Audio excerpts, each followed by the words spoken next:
The algorithm of democracy, how your mind is manipulated before you vote. Every day, from the moment you wake up to the second you fall asleep, your mind is under siege, not by armies or armies of hackers, but by something far more subtle and far more powerful: information. Every headline you read, every tweet you scroll past, every post you double tap, is shaping you in ways you may never notice. But what if I told you that long before you step into the voting booth, long before you make what you believe are independent choices, someone, or something, has already laid out the blueprint of your thoughts, your fears, your preferences, and your loyalties? This is not an exaggeration. This is the reality of modern democracy, where media, algorithms, and influencers are not just observers of public opinion, they are its architects.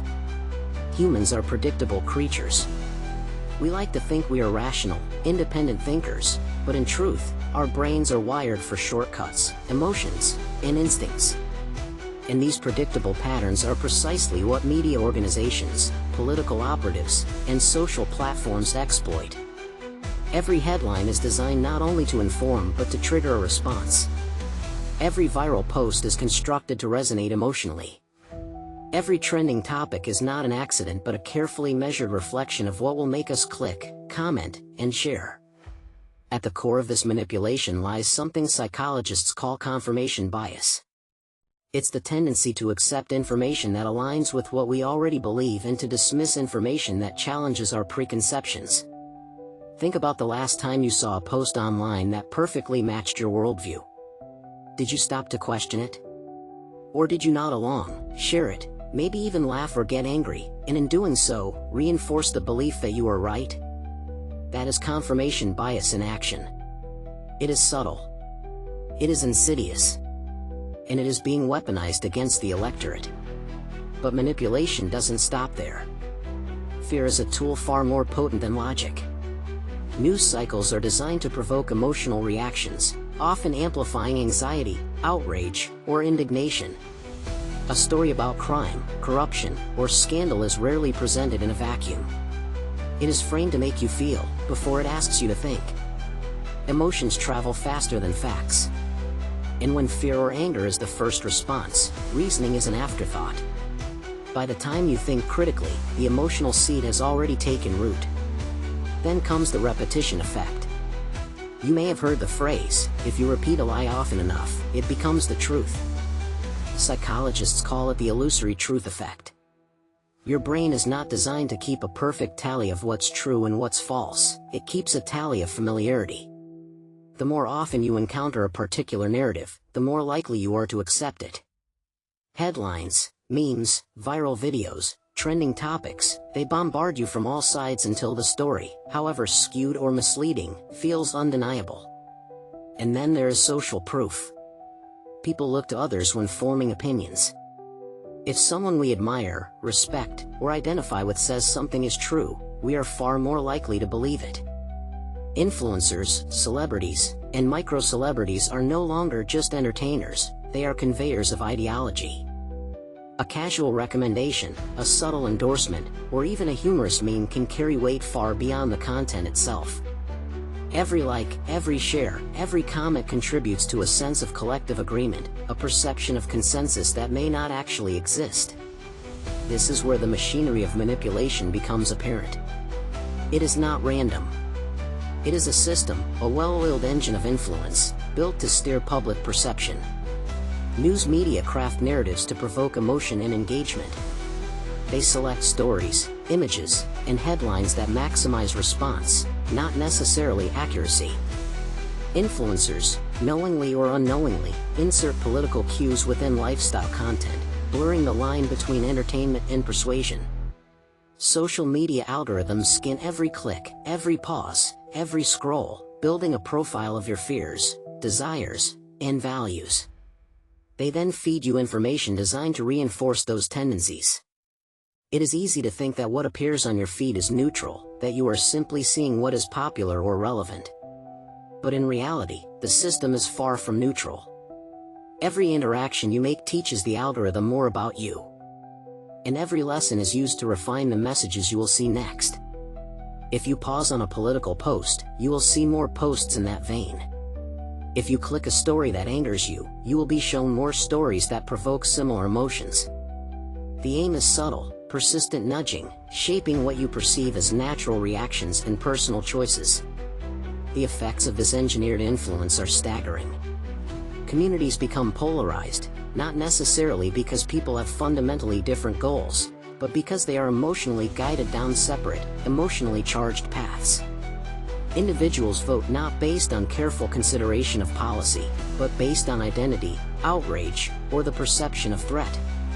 Public discourse, once rooted in debate and deliberation, devolves into arguments over emotions rather than facts. And as people are divided, trust in institutions erodes. No longer do citizens believe that government, media, or even neighbors share a common understanding. They see enemies, not allies, and each message, each viral post, reinforces that divide. There are countless examples around the world. In the 2016 US elections, data firms analyzed voter behavior in unprecedented ways, using psychographic profiles to identify fears and motivations. Fake news, memes, and manipulated social media campaigns were carefully deployed to target specific segments of the electorate. Users exposed repeatedly to certain narratives were more likely to vote along the lines suggested by the messages, often without realizing their emotions had been primed in advance. Similar patterns have been observed in elections across Europe, Asia, and Africa. While the methods vary, the principles remain the same: identify psychological triggers, deliver the message repeatedly and subtly, and amplify the sense of consensus. Even ordinary influencers, people with no political ambitions, can become unwitting participants in this manipulation. A seemingly harmless post, a viral video, a trending hashtag, each can be co-opted into the larger network of influence.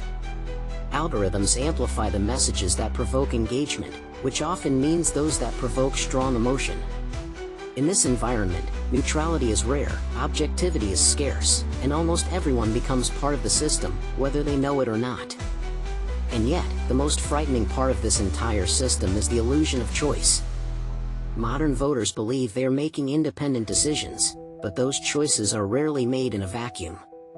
The stories they consume, the posts they share, the videos they watch, all can be strategically designed to steer opinion. What feels like freedom of thought may, in fact, be the result of long-term engineering. The system is invisible, but its effects are tangible. You may think you are deciding freely, but your decisions may have been nudged, directed, and framed long before you ever realized. So how do we fight back? How can we reclaim independence in a world where every message is calibrated to influence us? Awareness is the first step. Recognizing that manipulation exists allows us to pause before reacting. Media literacy, the ability to critically evaluate sources, question headlines, and examine underlying motives, is essential. Fact-checking, cross-referencing, and seeking diverse perspectives are no longer optional skills, they are survival tools. By understanding the mechanisms at play, by questioning even what we want to believe, we can begin to regain control over our thoughts and decisions. Critical thinking is our second defense. We must recognize that emotion is often a tool of manipulation, not a reliable guide. When a story makes us afraid, outraged, or elated, it is worth asking why. Who benefits from this emotion? What assumptions are being planted? What questions are left unasked? By interrogating our immediate responses, we separate instinctive reaction from informed decision. Finally, we must cultivate skepticism without cynicism. Doubt is a healthy mechanism when applied to information sources, but it should not paralyze action. Awareness without action is futile. The goal is not to retreat from the world of media, but to navigate it intentionally. To read, to watch, to engage, but with understanding of the unseen forces shaping perception. In this age of engineered influence, the stakes are higher than ever. Not just for individual voters, but for the integrity of democracy itself. If minds can be guided without notice, if choices can be shaped before they are made, then the promise of free elections becomes a fragile illusion. Yet, even within this system, there is hope. Each person who recognizes the manipulation, each voter who pauses to question, each mind that refuses to be guided blindly, represents a crack in the machinery of influence. Your mind is a battlefield. Every scroll, every click, every share is a decision point. Awareness is not optional, it is revolutionary. By understanding how our thoughts are shaped, by questioning the stories we consume, and by pausing before reacting, we begin to reclaim autonomy. The power of manipulation is real, but so is the power of consciousness. It is the difference between being acted upon and acting deliberately. Between surrendering your mind and asserting control over it. And so, the next time you log on, the next time you read a headline, the next time you scroll through a social feed, ask yourself, am I thinking, or am I being thought for? Every story, every post, every message is designed to move you in a particular direction. But awareness, reflection, and critical thought are stronger than any algorithm. They are the tools by which we reclaim freedom. They are the instruments by which we assert our humanity in an age of engineered influence. The modern democracy may be under siege, but the mind is not yet lost. The choice is not just who to vote for, but how to think, how to question, and how to remain awake in a world built to keep us asleep.